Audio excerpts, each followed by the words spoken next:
दोस्तों, भारत के खिलाफ अहम मुकाबले में पाकिस्तान वुमेन टीम को शिकस्त का सामना करना पड़ा। लेकिन कहानी सिर्फ शिकस्त तक महदूद नहीं रही। मैच के बाद आईसीसी ने स्लो ओवर रेट की वजह से पाकिस्तान वुमेन टीम पर जुर्माना भी आयद कर दिया, जिसके बाद शायकीन के सवालात मजीद बढ़ गए। वीडियो की तफसील में जाने से पहले आपसे गुजारिश है कि आप इस चैनल को सब्सक्राइब और कमेंट्स में अपनी राय जरूर दिया करें। सवाल यह है कि आखिर हमारी टीम के साथ हो क्या रहा है।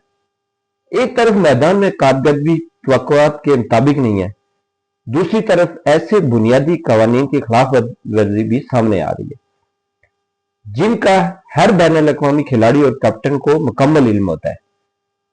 दोस्तों, भारत के खिलाफ मैच हमेशा दबाव वाला होता है, लेकिन बड़ी टीमें दबाव में भी डिसिप्लिन बरकरार रखती हैं।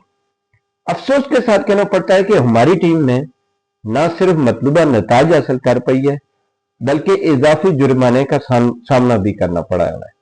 दोस्तों, सोशल मीडिया पर शायकीन का कहना है कि अगर टीम जीत नहीं पा सकती तो कम अज कम नज्म व ज़ब्त तो दिखाए।